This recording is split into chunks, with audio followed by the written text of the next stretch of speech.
Alright guys, welcome back to another Raid Shadow Legends video. This is Ali Plays. And today we're going to be doing an in-depth guide / review of ALURE. So ALURE is a demon spawn champion. I've actually been meaning to do a guide on ALURE for a long time, but I never had the chance to do it until now. So she's an attack-based champion. She is very cool because she does not need any epic skill books to be utilized. So you can use her without using any books on her. So let's look at her abilities right here. This is her best ability. She has a triple hit, attacks 3 times at random, and decreases the target's turn meter by 25%. on each critical hit. So you got to get her 100% crit rate if you can. And I actually didn't use a book because I had multiple ALUREs, so I used one of them to try to upgrade her abilities, which I would actually advise not doing because you don't want to reduce the cooldown of these abilities because you want her to use her A1 as much as possible. So Temptation, she attacks all enemies 2 times. Each hit has a 30% chance of placing a 30% decreased defense debuff for 1 turn. So unfortunately, she has a weak version of decreased defense. I think that she would actually be a better champion if she has a 60% decreased defense. And she's able to place a sleep debuff for 1 turn on targets under decreased defense. So this can actually come in handy sometimes. When you're fighting the waves, you can put them to sleep if their turn meter is almost full and then they get their turn and they can't take action. So it is pretty good.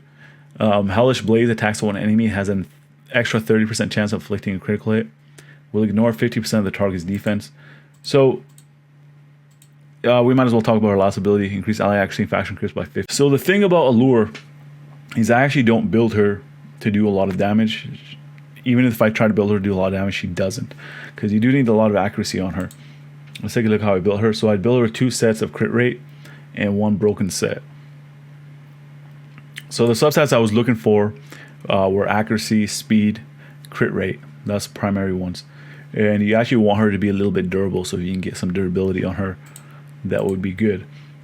So HP percentage and defense percentage is what I mean.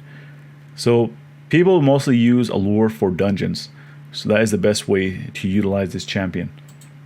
So let's take a look at my artifacts. Speed 18 right here. Accuracy on this. I went with a crit damage plus 80%. Because I actually want her to do a little bit more damage in dungeons to make them go by faster. Might as well. And also I want the HP percentage primary on the chest plate because I want her to be more durable. If you want her to make her a glass cannon, just switch to attack percentage. And we want the speed primary boots. Let's take a look at the accessories. So HP primary here, and we want with the defense and HP percentage as the substats. Crit damage amulet. We try to get as much accuracy as we can on this. And we want the accuracy banner. We got that speed on it. And some HP percentage and attack percentage. Let's take a look at the total stats. 30,823 HP, 173 speed, 103% crit rate, 211% crit damage, and 215 debuff accuracy. So I did go through the offense route to get War Master, because War Master is good in dungeons and it allows you to clear faster, especially when it procs. We got Lore of Steel, so we do have the crit rate as the basic set, so that's the whole reason that for. We got Sniper, increase the chance of placing any debuff from skills or artifacts by 5%. I wish it was 50. Let's review ALURE real quick. So Fire Knight's Castle, I would give her a 5. I don't know why she's rated so high in Arena. I'm going to give her a good in Arena. Minotaur's Labyrinth, I'll give her a 4. Spirit Keep. Spirit Keep, I'm going to give her a 5 because she's able to decrease the turn meter. Spider's Den, I think she's rated too high, but she can actually... If her basic attack, I'm going to give her a 4 for Spider's Den, but if her basic attack actually hits a Spider Queen, she's good for the turn meter manipulation. Magic Keep, I'll give her a 5. Campaign Location, I'll give her a very good. Clan Boss. So she does have a triple hit, that is good, but she has a weak version of decreased defense. Sleep does not work on the Clan Boss, and she's able to ignore defense. So for early game, I would give her a 3. If you can get... It was at this moment that he knew. He fucked up. If you can get Giant Slayer on her, she is good with it. Honestly, I don't know why I'm not even running Giant Slayer with her. I'll probably switch to Giant Slayer. So yeah, for the Masteries, switch to Giant Slayer because she has a triple hit on her basic attack. Dragon's Lair is a 5. Void Keep 5. Ice Golem's Peak, I'll give her a 4 for Ice Golem's Peak. Forced Keep 4. Arena Defense, I'll give her a good. Recommend artifacts, offense, crit rate, and accuracy. I guess that is good. You guys can follow that. And we gotta switch out the masteries real quick. 11 minutes later. Alright, so these are her masteries now, so ignore what I did in the first part of the video. So this is the team I'm using. Martyr for the counterattack. Allure, obviously, showcase her, Tomb Lord, Royal Guard, and Arbiter. And we are actually going to skip to the Fire Knight. Alright, so it did take us a long time to reach the Fire Knight, 2 minutes. A little over 2 minutes, 2 minutes and a half. So the thing is, Allure actually has an affinity disadvantage against the stage 20 version of this dungeon. So she's actually better on lower stages, but she can actually still be useful for this stage because she has a triple hit on her basic attack. And if she doesn't get weak hits, she can actually reduce the turn meter of the Fire Knight.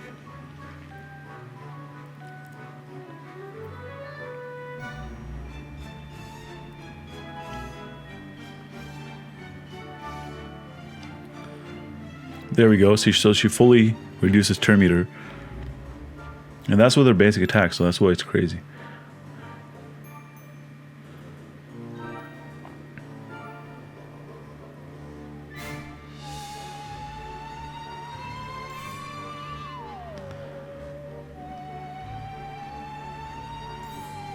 There we go. More turn meter manipulation. So she does 75%. If all three of her hits decrease turn meter, it's a 75% turn meter reduction. Because it's 25 per hit.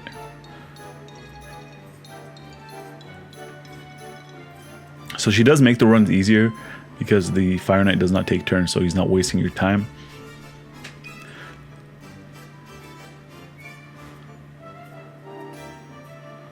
And she helps a lot even more in lower stages of dungeons.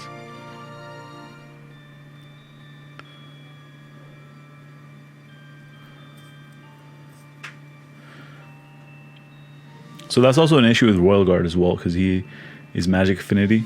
So he has affinity disadvantage on Fire Knight 20.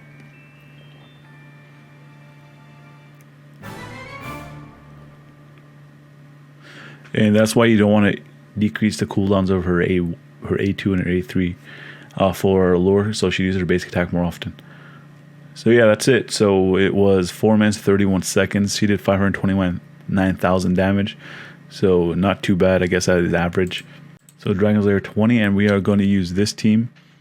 And most likely we're going to take out Lanaril for Allure. So she doesn't have the affinity disadvantage, it is a neutral matchup, and we're going to skip to the dragon. Alright, so it took us 1 minute and 30 seconds to reach the dragon. And we're going to see if she can actually decrease his turn meter. I don't know if he can actually have his turn meter decreased.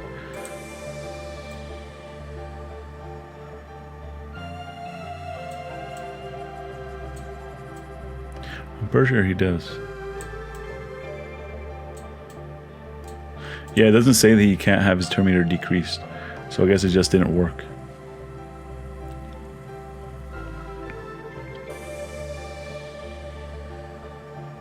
So the thing is, I'm running double Royal Guard, so they're going to be taking most of the damage. But I don't usually use Allure for damage. I use it for utility.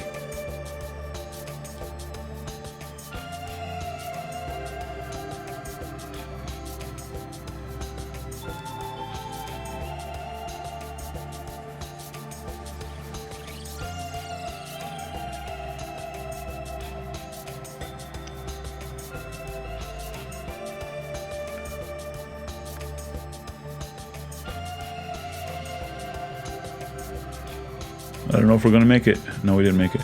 But we have the block debuffs up, so that is good.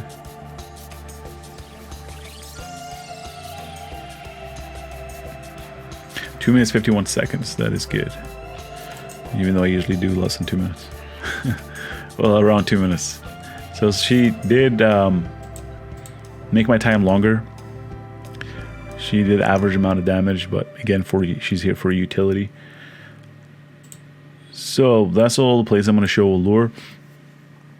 The thing is, Allure is actually a mainstay in my Fire Knight's 20 team. I will actually keep using her there because she actually did decrease the time that it takes for me to beat Fire Knight's 20.